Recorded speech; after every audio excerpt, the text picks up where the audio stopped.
Hi, and welcome to the Humans of the Northern Beaches We Belong podcast, the show that gives a voice to a diverse range of community members here on the Northern Beaches in Sydney, Australia. We wish to acknowledge the traditional custodians of the lands on which we are recording this podcast and show our respect to the elders past, present, and any Aboriginal and Torres Strait Islander people listening in. This podcast is proudly funded by the New South Wales Government to the New South Wales Social Cohesion Grants for Local Government. All views and opinions expressed by participants in this podcast belong to the participants and do not reflect the views of Northern Beaches Council. Today we're here with Melinda Ham. Melinda is an award-winning journalist and former foreign correspondent. She was born in Canada and has lived and worked in the UK, Malawi, Zambia, Singapore and India, and now resides on the small serene patch of the Northern Beaches known as Scotland Island. Along the way, she's gathered stories, both from her own life and from people who have crossed oceans seeking safety. Her book, The Lucky Ones, tells just a few of those powerful tales. Thank you so much for joining us here today, Melinda, and welcome to the podcast. Oh, thank you so much, Margaret. It's a real privilege to be here. Can you tell us, so we've got a bit of a special episode today. We're recording from Melinda's home on Scotland Island. We're usually recording in a podcast studio, so it's a little bit different for us today. Can you tell us a bit about where we are, Melinda, or what Scotland Island is like for you? Scotland Island, we're on the lands of the Guringai people, actually. And it's been settled since 1810. There was a freed convict who was given the whole of Scotland Island in 1810. And so that's when white settlement began. And so it's been continuous settlement until now. But today, I would say there's around 500 to 600 houses. And so probably about 700 people live on this island. And it's kind of a hilly island, as you found coming up. I tested my fitness walking up. Yeah, so we're on the second level. So there's like the waterfront, and then there's this second tier, and then there's the higher tier. So we actually are 200 steps from the water. So we carry all our shopping, all our anything that we want to take up and down up those steps. And it really feels like a community. From what I've observed so far from being here today, there's a little street library in the wharf. There's a calendar with everyone's birthdays. And yeah, it just seems like a place where people still have that sense of community and people are willing to look out for each other. Yeah, it is a village. It definitely is a village with all the goodness and all the drawbacks of a village where everybody mostly knows what's going on with everybody else. Yes. Yeah. Not many people live on islands within commuting distance of Sydney. So what drew you here and what do you love most about island life? What drew us here is that we had lived overseas in India and also in Singapore with our kids, and they were still pretty young. Harry was 4 and Jasmine was 6. And we wanted to find a place where they could roam free, play with their friends, and have a feeling of safety and also be in nature, because we'd lived in Mumbai, which is a very densely populated city in India, and we'd also lived in Singapore, which is also full of high rises and very populous. So we came back in 2003 and we wanted to live somewhere near the water, we decided. But we started to look at real estate prices, and this was in 2003 from Manly up here, and this was the one that fitted best in our budget. So. Yeah. Well, it's pretty idyllic as well, I would say.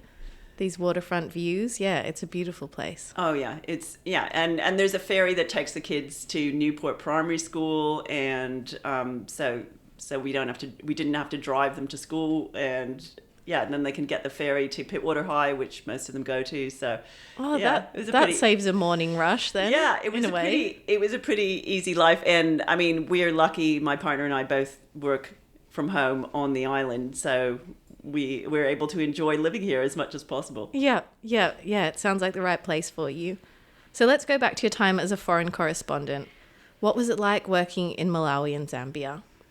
It was a fantastic time to be there because it was when there was a bit of a movement for democracy in the African continent. So several countries were having these demonstrations and people were getting feeling empowered that they could actually demand a democratic state, because most of the countries in Africa at the time were dictatorships, and they wanted to have change. So it was a very exciting place to live. In Malawi, we were the only foreigners who were correspondents there, and it was very fortuitous because the year and a half that we lived there, the Pope visited, Margaret Thatcher visited. Wow. A lot going on the world stage. Yeah, and there was massive floods, and there was also a huge refugee crisis, and that's what was exciting, but also horrific to watch, because neighboring to Malawi is Mozambique, and there was a civil war that had gone on for many, many years, and refugees were fleeing from Mozambique into Malawi almost on a daily basis, and it was one of the biggest stories that we covered. So we went down to the refugee camps, my partner Mike and I, and we saw people who had just come over, and some of them had their houses burned to the ground.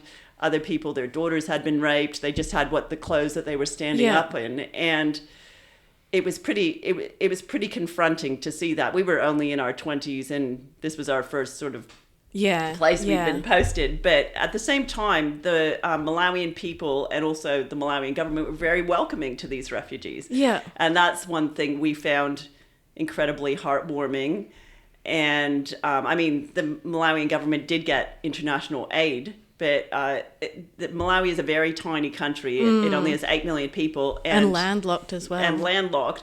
And in that time, about 1 million refugees came in to the country. That's a huge proportion. There was massive sort of tent cities of refugees and that kind of thing. So what kind of stories were you covering when you were there? I guess you were working for an overseas newspaper We were working because we were the only Western foreign correspondents. There was also Malawian foreign correspondents, and then when we went into Zambia, there was Zambian foreign correspondents as well.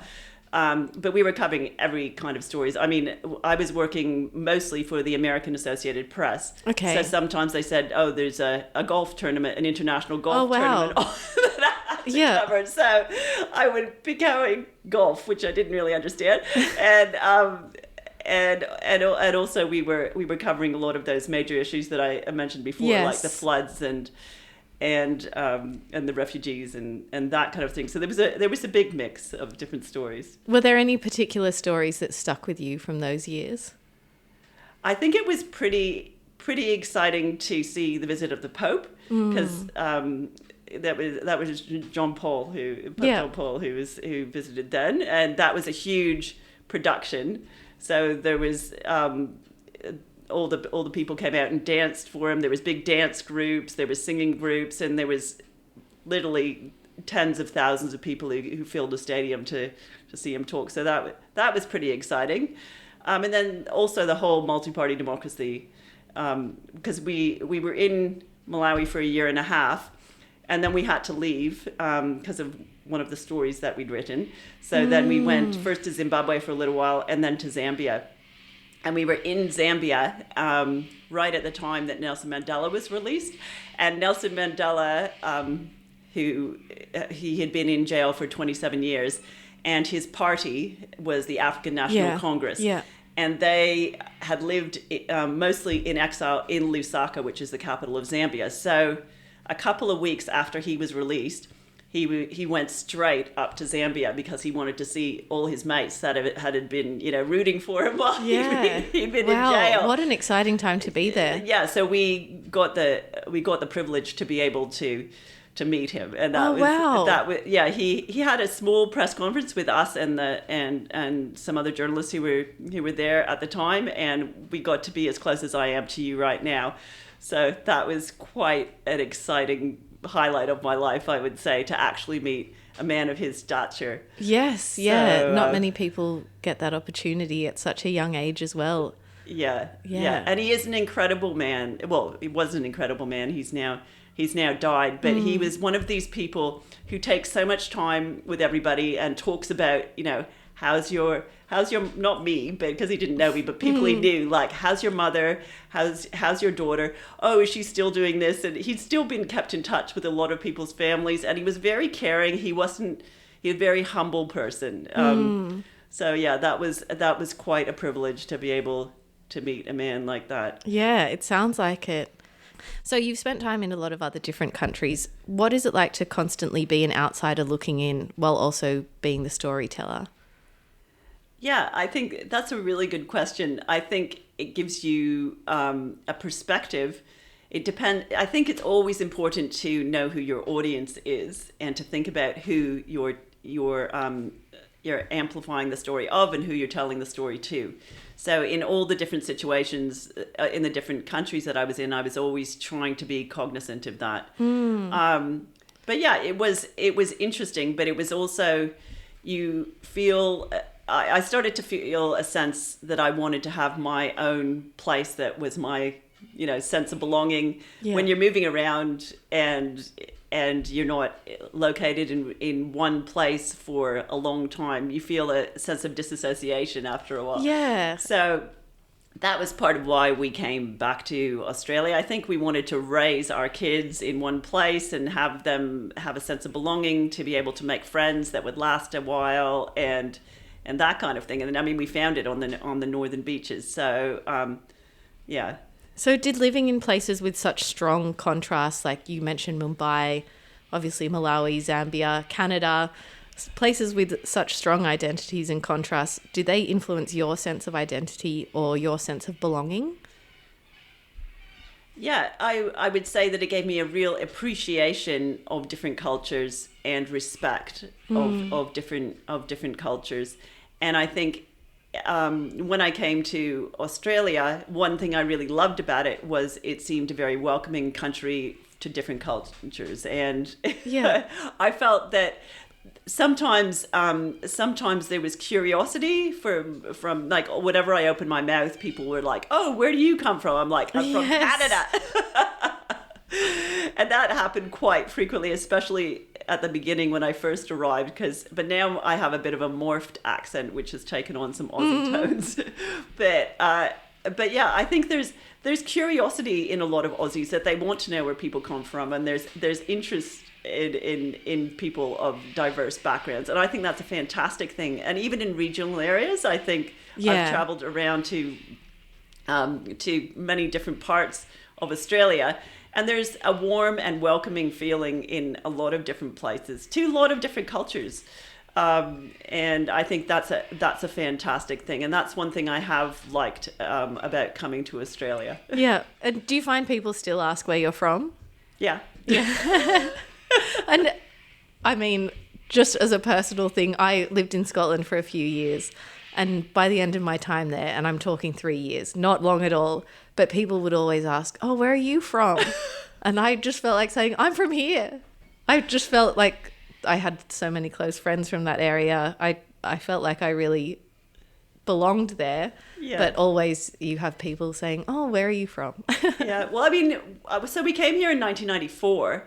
And so I've actually lived more of my life in Australia than I have lived anywhere else, even in Canada. Yeah. So I only lived in Canada until I was 22. Yeah. So I actually, despite my accent, I would say I identify as Australian. Yeah. Because I know more about Australia. I've learned more about the culture and the history than I actually ever knew about Canada. So that might sound a bit extraordinary, but I think some other people who have come here and have been here for as long as I have may have shared those kind of I'm sure a things. lot of people feel the same way. And I guess that's one of the nice things about Australia, that so many people do feel like they belong here. Yeah. So you've worked in fast-paced news environments, but also on slower, human-centered projects like The Lucky Ones. Has your relationship with storytelling kind of changed over time? I think I would say that I really, really enjoyed writing The Lucky Ones, which is a book, which is a collection of stories from going across 70 years and 7 families. And I really enjoyed taking the time, as you're kindly taking the time now, to sit down with people and really listen to their story.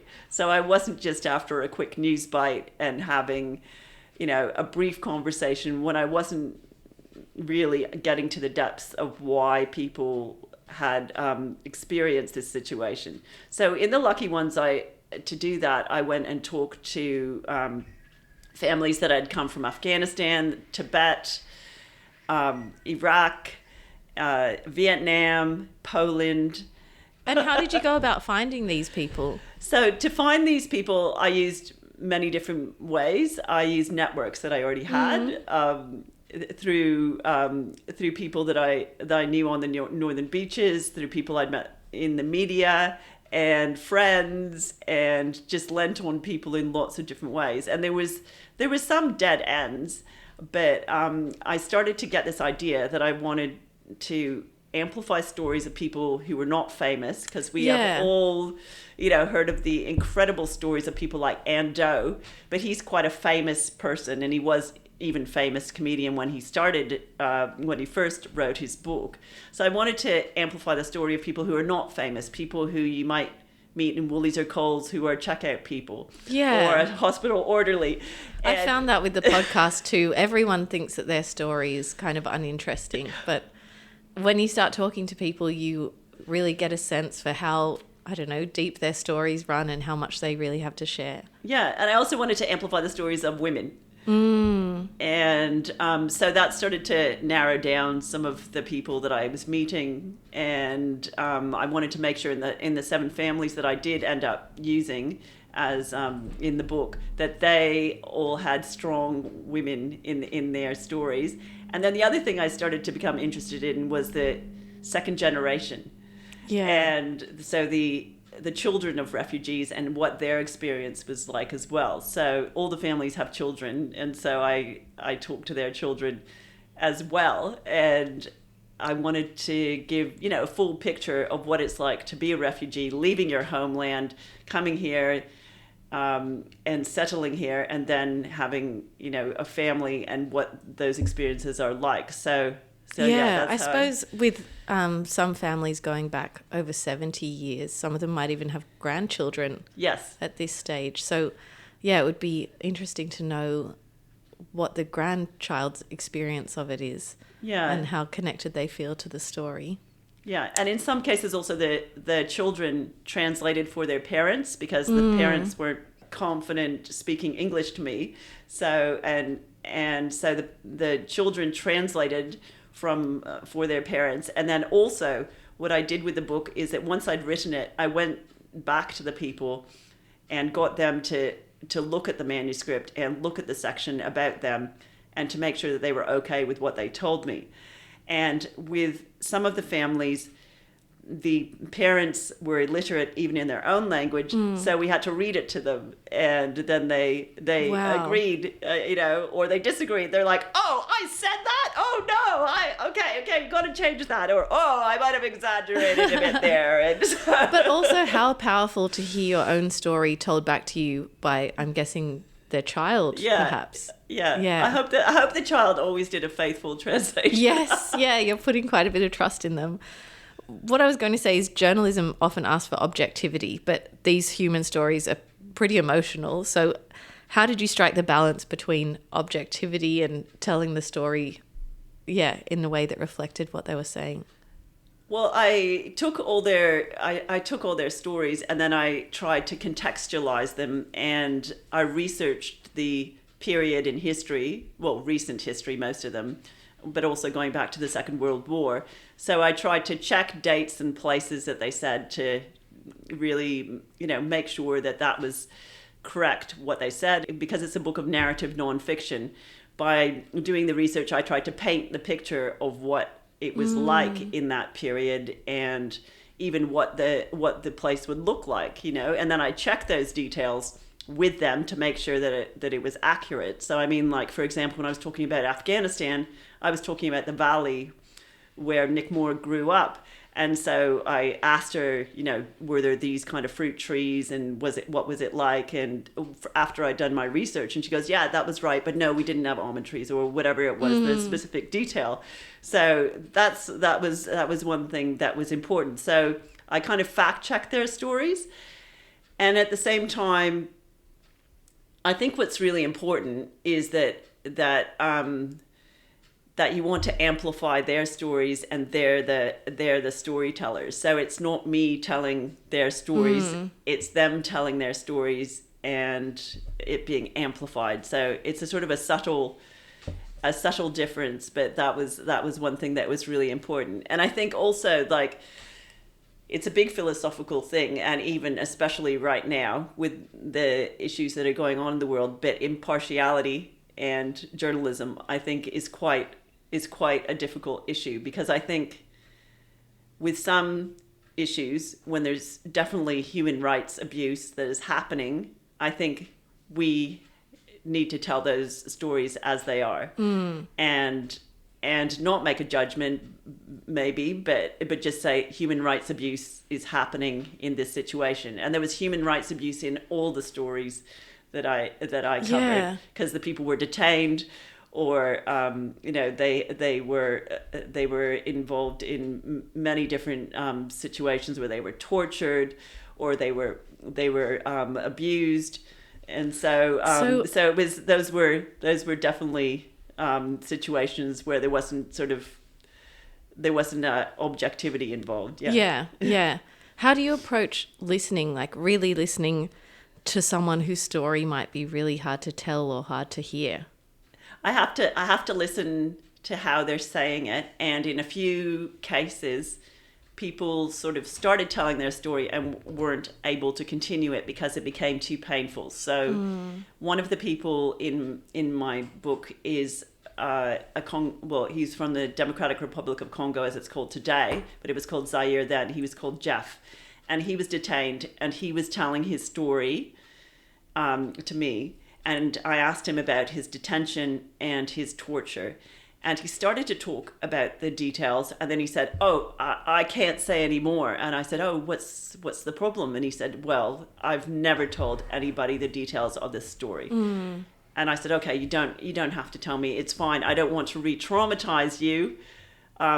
Is it okay if I just say that you were tortured?" And he said, "Yeah, that's fine." But I could tell by looking at him that it was a place he didn't want to go with the conversation. So, and I tried as hard as possible to be respectful of that, because really everybody tells their own story, and you are empowered to leave out what you want to tell and what you don't want to tell. And so, I mean, the book is a rendition it's an authorized biography of all these people who are mentioning it, because they all authorized it. They're all happy that you're reading it. So just rewinding a bit, what made you want to tell these stories? Was it your experience covering refugees leaving Mozambique, or? I think that's where it really started. And when I emigrated to Australia, it was, so I emigrated here in 1994, and things were quite positive towards refugees and asylum seekers. But then during the Howard and Abbott and other prime minister years, things became quite negative and towards refugees and asylum seekers, and especially with the whole turn back the boats policy and border protection.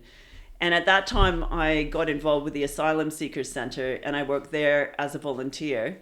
And I would go out to do community talks. I went out to community groups, to schools, to churches, to other events, and I told stories that refugees and asylum seekers had told to me. I amplified those, and I told them to the community groups, because the purpose of those talks was to try and change the narrative. And I think that made a huge impact on a few people who listened, hopefully. Yeah. But on one occasion, I was telling a story about a refugee, and I was talking. He came from Afghanistan, and his father and his brother had been killed by the Taliban. And I was explaining that story, and I was saying when he came to Australia, one thing he really wanted was a job, because then he would feel, that he had dignity. People don't just want to be on Centrelink when they come here as refugees. Almost everybody, unless they have real have experienced real trauma would love to have a job. I was just going to say I work with quite a lot of refugees, and when they come here, I think they get $200 from Centrelink or something like that. But we often hear them saying, no, we want to pay Australia for giving us a home. Like they don't want to take this money. They think that they should be paying Australia for the privilege of coming here. But yeah. Yeah, I think that's exactly right. I think there's this whole feeling of pride that people, if they can and are able, they want to work. So when I was giving this talk, this was at some, I can't remember, some community club meeting. Some guy came up to me afterwards and he goes, "Oh, well, I actually could employ refugees in my business. You know, maybe could you put me in touch with the right person at the Asylum Seekers Center? Because I would love to have refugees working for me." And that's when that was kind of a pivotal moment. It sounds small, but it was just like, so I've just told these little stories, and then this guy thinks, oh, maybe I would like to have refugees in my workplace. And I thought at that point, well, maybe I should write a book. Maybe I should use my skills that I have as a writer and a journalist and an interviewer, and amplify some stories. So that's what I did, and that's how I went about writing the book. And you called the book The Lucky Ones. What Yes. does that title mean to you and to the people you spoke with? Well, so Jeff, who I mentioned before, who was the person from the Democratic Republic of Congo, his partner was called Lulu, and she escaped separately from him because he was taken into detention, and she escaped. And she came to a refugee camp in Zambia, and eventually she was able to leave, but she felt this huge sense of guilt because she looked around at the thousands of other people who had not got the opportunity to leave, who had not got a special humanitarian visa to settle in another country. And she said to me, "We are the lucky ones." Yeah, it was, she felt that the people who get to leave are the lucky ones. And even the people who get to flee their country, they're lucky that they get to flee their country because they don't have to stay and endure the abuse, the human rights abuse that's happening. So it was from her words that I wrote that. Okay, yeah. And I suppose in some cases the visas they're drawn from a ballot. So in a sense, yeah, those people who are fortunate enough to receive those visas are the lucky ones. Yeah, and I mean, in countries particularly like in Tibetans who are in India who get to come to Australia, Yes. that's exactly how they're Yeah, drawn. it's a ballot. Yeah. Did you come away with a different understanding of what resilience looks like from your interviews? I think resilience is an incredible thing that incredible characteristic that a lot of these people that I had the opportunity to speak with have. And I think it puts your own life into perspective when you talk to people who are ordinary people but have had extraordinary journeys. And yes, it definitely did put resilience into perspective because a lot of these people had left incredible hardship, but over time they were able to establish themselves in Australia. And without exception, they all worked incredibly hard. And they made a new life for themselves and new life for their family. And they had that strength and that determination to keep on going despite what they had experienced and despite the loss that they had, the people that they'd left behind. And and I think we can, I think we, meaning the Australian population in general, can learn so much from all the migrant people, all the refugees, all the asylum seekers, and how much hardship they have gone through and how, what they contribute to Australia today and the resilience that they have. Was there anything that surprised you either historically or emotionally while you were writing the book? I would say that I was very surprised because I come from Canada, but when I got into the detail about how Australia has welcomed refugees. And I think because I arrived in a period when there was a lot of bad press about refugees and asylum seekers than to look from a historical perspective and see how kind and welcoming Australia had been.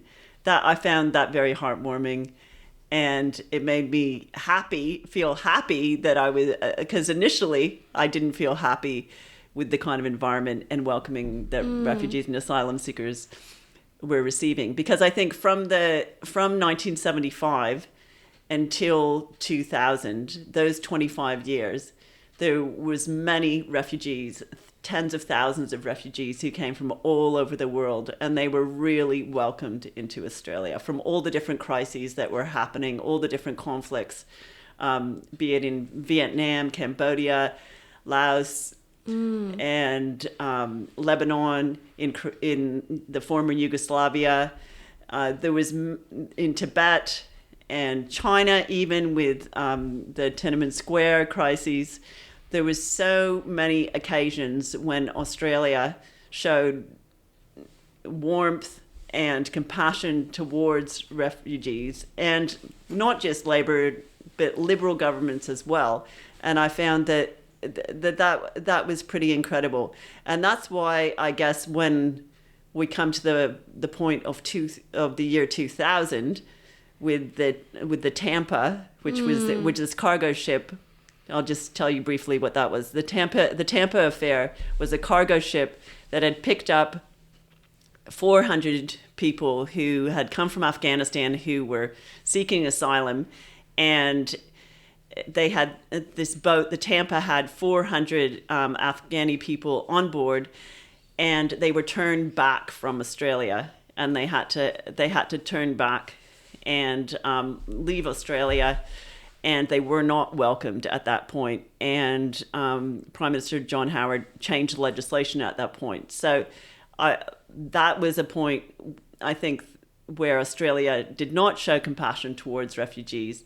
And to read historically what had happened prior to that, it gave me a lot of hope that there was that things could get better. Yeah, that they could shift again. Yeah. So after years of reporting in some pretty high pressure places or places of great change and upheaval, what does it feel like to live in such a peaceful and remote community on the northern beaches? Well, it's very lovely to live here, and I do go into Sydney quite a bit, and I still like the excitement, and I still like to keep up to date with the news. I don't want to be completely disconnected. But I do, and I am very much connected with refugee communities in Australia as well. So it has been a very fascinating time that I have been lucky enough to live through, to work in these different places. But at the same time, I am happy to have this peaceful place to live now. I'm a trail runner, so I spend a lot of time running in the national park. So I really enjoy the opportunity just to see things in the moment, to see flowers, to listen to birds, to even sometimes snakes. Yeah. But really to enjoy being in the moment. And I know that is a privilege, and I know there are millions of people around the world who don't have that kind of opportunity to have a peaceful existence. So I'm very aware of my privilege to do that. Yeah. Well, it sounds like you're never far from adventure, wherever you are in the world. After all these years of traveling and listening, what still sparks your curiosity? I'm still very curious and interested in world affairs. I still do follow the news, and I'm very much interested in refugee issues and what's happening towards refugees and asylum seekers all over the world. So I follow that very closely, and I also follow it within the refugee communities here. I have been lucky enough to go to Parliament House twice in the last couple of months, New South Wales Parliament. First of all, to celebrate the commemoration of the fall of Saigon with the Vietnamese community. And then just a couple of weeks ago, I was invited to go to the 90th celebration of the Dalai Lama. Yeah, the 90th birthday celebration. Yeah. So So that was fantastic to be able to be engaged and involved with people of those communities. And it's lovely to be able to retreat here on this island, but also to still be involved. And given that you do have your ear to the ground, how do you think people are feeling towards migration and stories of displacement? What have you noticed in promoting your book and speaking to different communities? Do you think we're shifting to be a little bit more receptive, or do you feel like people are kind of closing off? Yeah, I was very, very inspired and excited when I went to regional Australia. And when I spoke to communities there, many of those communities, like I went to Ballarat, Bendigo, Woodend, I went south of Adelaide to a place called Aldinga, and there is a lot of support for refugees, and that was an amazing opportunity to be able to talk with people who were welcoming refugees into their homes, because there's a community resettlement program that is national, and so there's community resettlement groups all over Australia who are helping to welcome refugees and then find them accommodation. And so I met many of those groups. I also met people who are call themselves Rural Australians for Refugees, and they advocate for refugee rights. They go to Parliament House, they raise money for refugees, they have speakers. I mean, and that's a national network of people who care about refugees. And I think going around the country and seeing those kind of attitudes, I was hoping that also politicians would have those opportunities to listen to what people felt about having refugees in their communities, because I think a lot of people in regional and rural Australia, they see refugees coming into their communities as a real positive, because many people, many younger people are leaving regional and rural Australia, and to have younger families coming in and populating those places, and people also with skills. There people who I spoke with saw the value in that, and also adding a multicultural dimension to regional and rural Australia. And so I felt very positive about that whole experience. And I think even when I've gone around and talked to places in Sydney as well, and in Melbourne, there has also been a really warm reception to migration and to asylum seekers. Maybe I'm talking to the wrong people. Maybe there are people who feel very negative and angry about refugees and asylum seekers. I mean, I'm sure there are, but I think that attitudes are changing. There's a lot of movement happening to increase the number of refugees that are coming in here from the government's pathway, and then also alternative pathways. Yeah, the community-led pathways. Yeah, and the education pathway and the skills pathway. So yeah. So I think things are going to. I'm hopeful that things are going to get better from here. Yeah, that's great to hear. Are you working on anything new at the moment? Another book, maybe, or a podcast of your own? I have a book proposal that my agent is trying to find a home for, which is about resettlement of refugees. Where I'm hoping, if someone takes it up, to go out to different parts of Australia and talk about the actual resettlement of refugees that is happening. I'll still continue in the same vein as the Lucky Ones and amplify the journeys of people who have come here. But I'd like to also focus on the experience of some of the Australian communities that are welcoming refugees and what that's been like. So take a more sort of resettlement lens and look at the refugee situation in Australia. Wow, fascinating. I look forward to staying tuned to that. Yeah, well, I just hope we can find a publisher. So yeah. And where can people find you if they're looking for you or your book? Where can they find you? Well, they can find me on LinkedIn. So I'm on LinkedIn. Just send me a message on LinkedIn and you can link in with me. Or you can also find me on Facebook. Or if you would like me to talk at one of your events, you can just contact my publisher. of the book. The Lucky Ones Affirm Press, which is part of Simon & Schuster, and then they'll get in touch with me. Well, thank you so much for joining us today. It was a pleasure to have you on the podcast. Thank you so much, Margaret. Everyone has a story to share. The next time you see someone you don't know in your neighborhood, be curious, say hello, and you may be surprised to hear the story they have to tell. We hope you have enjoyed this episode. Leave a review, listen to another episode, or contact us to share your story.